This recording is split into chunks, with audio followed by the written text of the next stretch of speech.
नमस्कार मित्रांनो, आज या मालिकेमध्ये आपण पाहणार आहोत की मोनिका आता भैरवीला भेटायला आलेली असते. ती बाहेर हॉलमध्ये तिची वाट बघत असते. तेवढ्यात काय भैरवी येते. मोनिका लांबूनच म्हणते हाय. भैरवी म्हणते हाय, कसं येणं केलं ग, काय एवढं काम काढलंय, कसं येणं भैरवीजी, तुम्ही सारंगला भेटून आलात हे मला कळालं ना, मग म्हटलं मी तुम्हाला जाऊन भेटती होती की मी भेटायला. डेंजर आहे ना तो आता. असताना सारंग कसा आउट ऑफ डेंजर राहू शकतोय भैरवीजी. व्हॉट डू यू मीन, तुला काय म्हणायचंय ग. वर्षांपूर्वी जो काटा काढण्याचा तुम्ही प्रयत्न केला होता ना भैरवीजी, पूर्ण राहिला, तुम्हाला काढताच आला, पूर्ण करू शकता ना, वेळ कुठे गेलीये. कुमारने सगळं सांगितलंय तुमच्याबद्दल भैरवीजी. सांगितलंय ग राजकुमारने तुला, मला काय काय सांगितलं यापेक्षा तुम्ही काय काय करू शकता ना ते इम्पॉर्टंट आहे भैरवीजी. ना तुमचा जो अधुरा प्लॅन आहे तो अधुरा प्लॅन पूर्ण होऊ शकतोय. सारंग आता सिरियस आहे, हॉस्पिटलाइज आहे आणि कसं आहे ना, फक्त आणि फक्त एक शॉक द्यायचा की सगळं काम होऊन जाणार. म्हणजे भैरवीजी काय कसं करायचं हे मी तुम्हाला सांगायची गरज नाहीये, कारण तुम्ही खूपच हुशार आहात आणि कोणाच्या सजेशनची तुम्हाला आता गरज नाहीये. फक्त तुम्ही एक शॉक द्या की काम होऊन जाणार. आता बोलायला लागलेली असते. कसं आहे ना मोनिका, तू स्मार्ट आहे, खूप हुशार आहे, अति हुशार आहे, पण भैरवी वजेच्या खालीचा, भैरवी वजेपेक्षा कोणी हुशार नसू शकते. त्यामुळे खूप स्मार्टनेस दाखवू नको, तोही भैरवी वजेला. जो असतो इकडे तो आता हालचाल करायला लागलेला असतो. अगदी 2-3 मिनिटासाठी तो शुद्धीवर येणार असतो, मग त्याचा प्राणही जाऊ शकत असतो. आता मात्र तो हालचाल करायला सुरुवात करतो की लगेच आता मार्क म्हणतो डॉक्टर हा शुद्धीवर यायला लागलाय का. डॉक्टर म्हणतात येस येस, काही सेकंदासाठीच हा येणार आहे. आता मार्कला काहीही करून भैरवीला तिथून आतमध्ये आणायचं असतं. तो चला चला चला निघूया आपण, आपलं काम झालंय, चला चला चला बाहेर जाऊया. तिने मार्क हा डॉक्टरला बाहेर घेऊन चाललेला असतो. फक्त तो शुद्धीवर येईपर्यंत डॉक्टरला तिथे उभं केलेलं असतं. हा आता हालचाल करायला लागतो म्हणजे हा शुद्धीवर येणार आहे. एका मिनिटात त्याला तिथून हरवलेलं असतं, लगेच हलवलेलं असतं. डॉक्टर चले जाओ. वाटतं मोनिका माझ्या खांद्यावर बंदूक ठेवशील आणि तू चालवशील. नो नो नो नो, इतकं सोपं नाहीये ते. चालवू दिल होय. तालावर नाचायला मी तुझी सासू तिलोत्तमा मेंदळी नाहीये. मोनिकाच्या समोरून डॉक्टर गेलेला असतो. मोनिका म्हणते डॉक्टर कशाला आले होते. डॉक्टर येण्याचं कारण काय इथे. प्युअर बिझनेस, तुला तशाची काय देणं घेणं आहे. तुझ्या कामाची काम कर की मोनिका, मला भरपूर काम आहेत, मी तुझ्या नादाला नाही लागू शकत. बाय. म्हणते करा तुमची कामं, पण मी सांगितलंय त्याच्याकडे पण जरा लक्ष द्या बरं. आता भैरवी म्हणते मोनिका राजकुमारला तुझ्या ताब्यात घेतलंय म्हणजे मला सुद्धा हवं तसं ब्लॅकमेल करू शकतील असा अर्थ नाही, आणि मी तुझ्याच्याने ब्लॅकमेल होत नसते, कळतंय का. त्यामुळे मोनिका तू जरा माझी जपूनच वागत जा. तुझ्या तालावर मी नाचू शकत नाहीये. मी आणि ब्लॅकमेल तुम्हाला. भैरवीजी काय बोलताय तुम्ही, हे कसं शक्य आहे, इम्पॉसिबल. आता निघून गेलेली असते म्हणजे जबरदस्तीने तिला घालवलेलं असतं. आता लगेच तो मार्क असतो डॉक्टरांना पोच करतो आणि तो आतमध्ये येतो. मॅडम खंड्याला शुद्ध हली आहे खरंच. हो. आता भैरवी आणि मार्क लगेच आलेले असतात खंड्याकडे, कारण खंड्या आता काहीतरी 2-3 सेकंदासाठी उठणार असतो, काहीतरी बोलणार असतो. आता राजकुमार साहेब असं ओरडत असतो. भैरवी फार हुशार असते. ती म्हणते अरे राजकुमार तुझ्या समोरच आहे, काय सांगायचंय त्याला सांग की. हे बघ इथेच आहे तो, बोल बोल बोल, तुला काय बोलायचं एकदाच बोलून टाक, बोल रे. हे खंड्या बोल की. मुलगी जिवंत आहे, मुलगी जिवंत आहे. अरे खंड्या तुला मुलगा आहे, मुलगा मुलगी नाही. नाही, आम्ही जिला पळवलं ती सावलीची मुलगी होती, तिचं नाव होतं ओवी. भैरवीला धक्काच बसतो. आता मारता मारता ओवी असं सांगितलेलं असतं. सावलीची मुलगी ओवी आहे, अबीर नाहीये. मोनिका असं म्हणतो आणि भैरवी म्हणते अरे खंड्या बोल, मोनिकाने काय बोललं, मोनिका काय बोलली होती ओवी बद्दल. अरे मोनिका काय बोल की. मोनिका खंड्या म्हणता खंड्याने जीव सोडलेला असतो. मार्क म्हणतो मॅडम तो गेलाय, त्याने जीव सोडून दिलाय, त्याने डोळे बंद केलेत. नाही त्याला बोलायला लागणार. मॅडम असं काय करताय, तो मेलाय, तो नाहीये जिवंत. झाला असेल, बोलेल बेशुद्ध झाला असेल. भैरवीला अजून सुद्धा जाणून घ्यायचं. गेलाय तो, म्हणते गेला. भैरवीला चांगली टिप मिळालेली असते की सावलीची मुलगी जिवंत आहे आणि तिचं नाव ओवी आहे. जाता जाता तो फक्त मोनिका नाव घेतलेलं असतं. मोनिका या प्लॅनमध्ये सामील आहे आता हे सुद्धा सांगून गेलेलं असतो. भैरवीचे आता विचाराचे चक्र चालू झालेले असतात की ही मोनिका नेमकी काय काय करते. मोठं सत्य 8 वर्ष कसं कोणाला कळालं नाही की ओवी सावलीची मुलगी आहे, अबीर नाही. अबीर तिच्या दुसऱ्या लग्नापासून झालेला असेल, पण ओवी ही तिची खरी मुलगी आहे. मरणारा माणूस खरं बोलतो म्हणतात, ते बरोबर आहे काय रे, कारण 8 वर्ष हे सत्य लपून राहिलं, कोणालाच कसं कळालं नाही. आता भैरवी म्हणते मार्क हा खरा बोलत असेल काय रे. मरणारा माणूस खोटं नाहीच बोलणार एवढी तर गॅरंटी मला आहे. म्हणजे 101% हा खरंच बोलून गेला. खरंच ओवी सावलीची मुलगी आहे. आता इकडे विठुरायाच्या समोर बसलेली असते आणि विठुरायाला ती काही रिकामं सोडत नसते.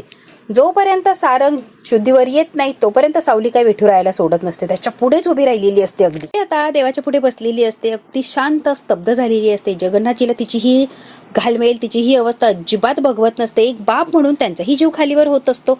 जगन्नाथजी सुद्धा सावलीच्या जवळ बसलेले असतात. तिला समजून सांगायला किंवा तिला आधार द्यायला जगन्नाथजी तिच्या जवळ बसलेले असतात आणि तिच्याकडे बघत असतात. जगन्नाथजी म्हणतात अजून किती झुरणार आहेस ग, हे व्रत वैकल्य करून शारीरिक मानसिक दोन्ही बाजूने झुरतीयेस तू, दोन्हीही बाजूने स्वतःला त्रास करून घेतीये. सगळ्यात महत्वाचं सावली तू हे करून काय सिद्ध करते किंवा तुला काय वाटतंय ग हे सगळं केल्याने राहिली तर तिकडे सारंग शुद्धीवर येणार आहे का? तिलोत्तमासारखं तुझ्याही मनात कोणी विष कालवलंय का? सारंग ज्या अवस्थेत आहे त्याला फक्त आणि फक्त तू कारणीभूत आहे. सवली म्हणते माहित नाही बाबा, मला काहीच आणि माहित नाही आणि माहितीही करून घ्यायचं नाहीये. पण मला एवढं कळतंय की विठुरायाने सारंगला लवकरात लवकर शुद्धीवर आणावं आणि व्यवस्थित ठणठणीत बरं करावं, एवढी एकच इच्छा आहे. बाकी मला काही माहिती नाहीये किंवा कुणाला काही माहिती करून द्यायलाही जायचं नाहीये बाबा. मला फक्त सारंग बरे झालेले बघायचे, बस एवढीच माझी इच्छा आहे आणि विठुरायाने तेवढीच पूर्ण करावी. जबाबदारी की नाही हे माहित नाहीये बाबा, पण माझ्यामुळे ते पंढरपुरात यायला निघाले होते फक्त आणि फक्त माझ्यासाठी, एवढं मात्र मला माहिती. ते जर पंढरपुरात येत नव्हते तर आज एवढा मोठा घटना घडत नव्हती, ऍक्सिडेंट होत नव्हता. नाजी म्हणतात साऊ तू चुकीचा विचार करते, का स्वतःला दोष देतीये? खरं तर तू ओवीसाठी येत होता. अबीर आणि सारंगला ओवीचा कार्यक्रम बघायचा होता, ओवीचं गाणं बघायचं होतं. आणि सगळ्यात महत्वाचं काय माहिती का तुला साऊ? हा सगळा अट्टहास, हा सगळा प्लॅनिंग अबीरचा होता. मग तर एवढ्याशा लेकराला दोष देणारे की तुझ्यामुळे सारंगची ही अवस्था आहे, तू जर सारंगला आणलं नसतं तर सारंगची ही अवस्था झाली नसते. आणि सगळ्यात महत्वाचं साऊ, तुला एक गोष्ट खरी खरी सांगू का ग? दत्तवैकल्य फक्त अपराधीपणाची भावना आहे म्हणून करते असं नाही, याच्या मागे काहीतरी वेगळं कारण आहे.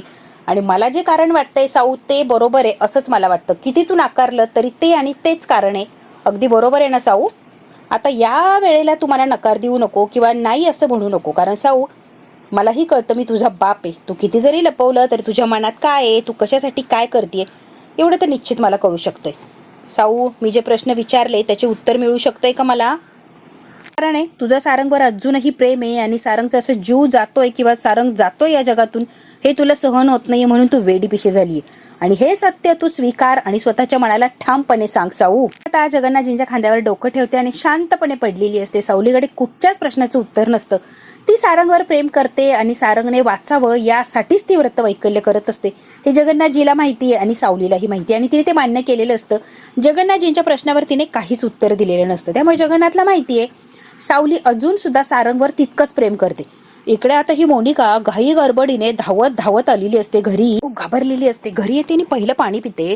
पाणी पिऊन झाल्यावर म्हणते भैरवीच्या घरात जे काही बघितलंय ना ते माझ्या डोक्यातून का जात नाहीये, मी जे बघितलंय ते माझ्या डोक्यातून का जात नाहीये. भैरवीच्या घरात असं काय होतं की त्याने मी एवढी अस्वस्थ झाली. लपवण्याचा प्रयत्न करतीये. तो माणूस जो होता तो खंड्यासारखा हुबेहूब दिसत होता तरी पण ही लपवाछपी करतीये. आणि मुळात ही लपवते का? खंड्या तिच्या घरात हे ती लपवती का? आणि डॉक्टर जो आला होता तो फक्त आणि फक्त खंड्यासाठीच आला होता का? म्हणजे तिच्या घरात खंड्याचे डॉक्टर आला होता, म्हणजे तिच्या घरात दुसरं तिसरं कोणी नसून खंड्याचे. आता मोनिका अजून घाबरलेली असते. तर आता खंड्यावर उपचार करतील आणि उपचार केल्यावर खंड्या शुद्धीवर येईल. आणि खरं तर खंड्या शुद्धीवर आला असेल आणि शुद्धीवर आल्यावर त्याने खरं काय ते सांगितलं असेल तर मी काय करू? त्याने जर खरं काय ते सांगितलं आणि भैरवीला माझ्या बाबतीत जर सगळंच कळालं तर मग अवघड आहे. ना भैरवी मला सोडणार ना राजकुमार मला सोडणार. सगळं काही भैरवीला सांगणार, भैरवीला खंड्या सांगणार, भैरवी राजकुमारला सांगणार आणि राजकुमार मला काही जिवंत सोडणार नाही. राजकुमार मला सोडणार नाही यात काही शंकाच नाही. इतकी इतकी वेडीपिशी झालेली असते ही मोनिका. काय करावं आणि काही नाही हिला अजिबात सुचत नसतं. अगदी बावचाळल्यासारखी झालेली असते. राजकुमार तिची काय अवस्था करेल तिला अगदी स्पष्ट दिसत असतं. करत असते सगळी माझी चूक आहे, माझी चूक आहे, मीच मूर्खासारखा विचार केला, हे करायलाच नको होतं, मी घाई केली. मोनिका तू मूर्ख ठरलीस. स्वतःला दोष देत असते आणि चिडचिड चिडचिड ही मोनिका करत असते. काय त्या खंड्याचा फोन ऑन ठेवला आणि स्वतःच्या पायावर धोंडा पाडून घेतला. फोन मी लगेच ऑफ केलेला. मग राजकुमारने ते खंड्याचं लोकेशन कसं काय ट्रेस केलेलं? मोनिकाला अजूनही प्रश्न पडलेला असतो की खंड्याचं लोकेशन कसं काय ट्रेस झालं किंवा खंड्या कसं काय सापडला. आता मात्र ही मोनिका विचार करत करत अगदी बधीर झालेली असते. तिला काय करावं काय नाही काहीही सुचत नसतं. कारण खंड्याने जर तोंड उघडलं तर राजकुमार तिचं तोंड बंद करणार यात काही शंकाच नाही. म्हणून मोनिका अगदी वेडीपिशी झालेली असते. कुमारच्या बिंडोक माणसाने खंड्याचा त्यांना सापडलाय तर मग तो भैरवीच्या ताब्यात का दिला? आणि भैरवीच्या ताब्यात देण्याचं कारण काय? भैरवीचा आणि खंड्याचा काय संबंध?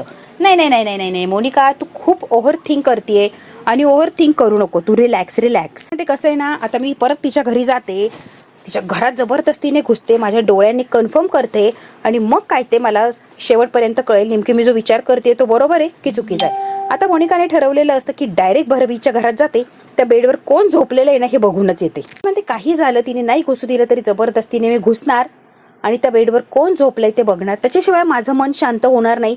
मी वेड्यासारखी काहीही विचार करत राहणार. सगळं सत्य कळायलाच हवं, नाही ती मी वेडपिशी होऊन जाणार. गेम जो ओव्हर झाला तो उपयोगच नाहीये. राजकुमार मला जिवंत ठेवणार नाही हे तर मला माहितीच आहे. ती रिस्क असली तरी ती मी घेणार म्हणजे घेणार आणि भैरवीच्या घरात घुसणार.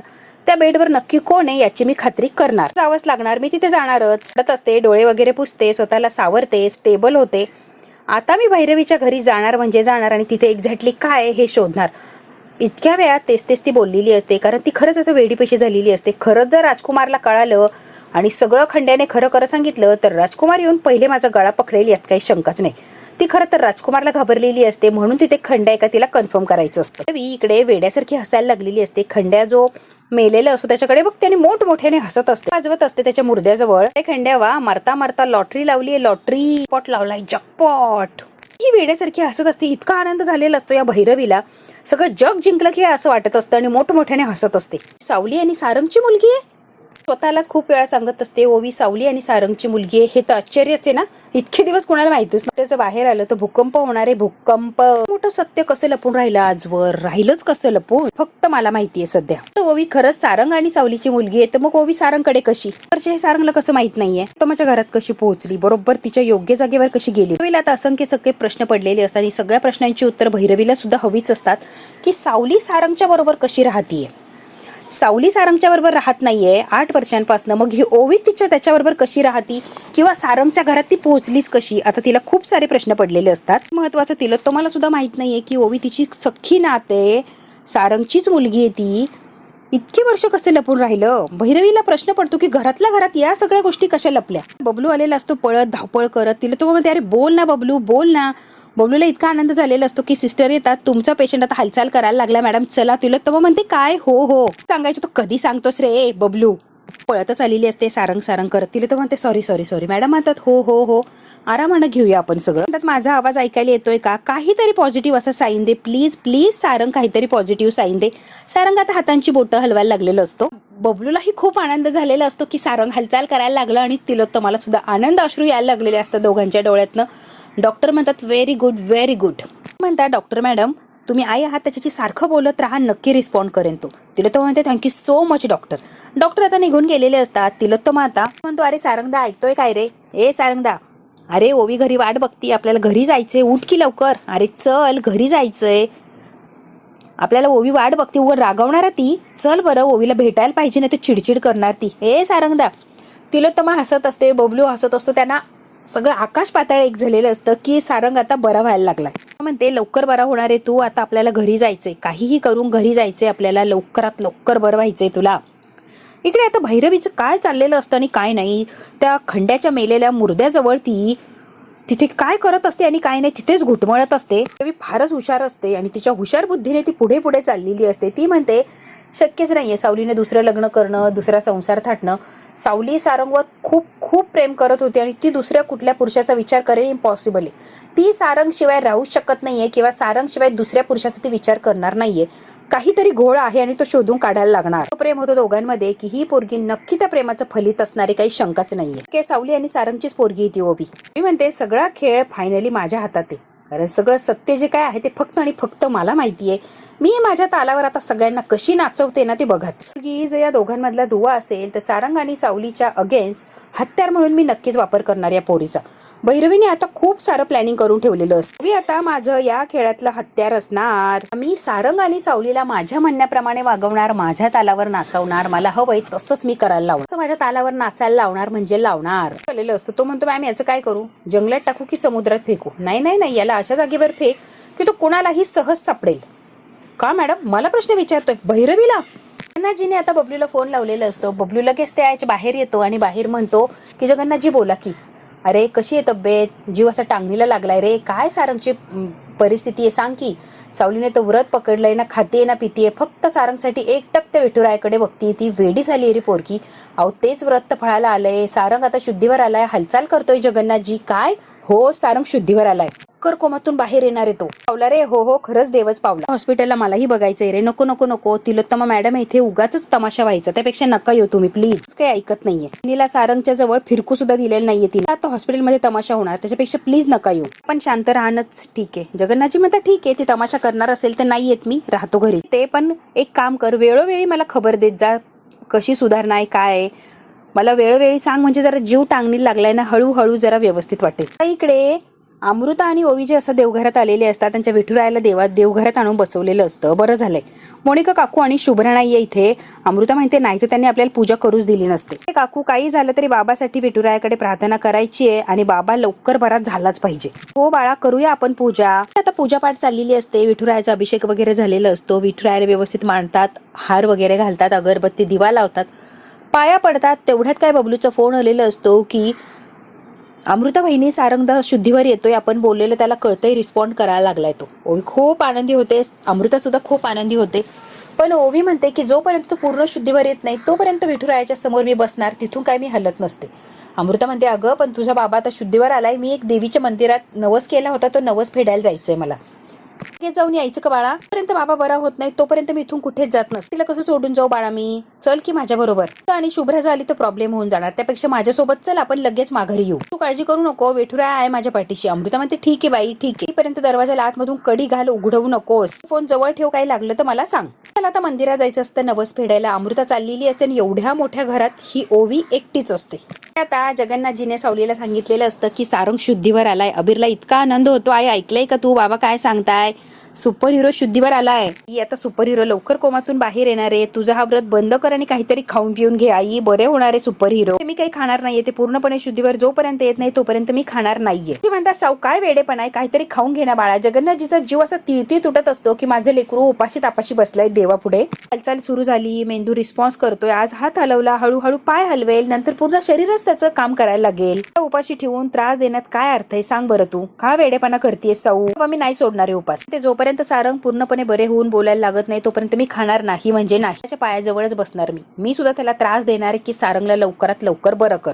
उठते आणि परत विठुरायाजवळ गेलेली असते. अबीरचं जगन्नाथजीचं कुणाचंच ऐकलेलं नसतं. जी अबीर थकून जातात तरी सावली ऐकत नाही, परत विठुरायाकडे गेलेलीच असते. अबीर म्हणतो माझ्यासारखी, माझी आई आहे ना ती. नाजी म्हणतात हो हो तुझ्यासारखीच. आता परत विठुरायाकडे आलेली असते.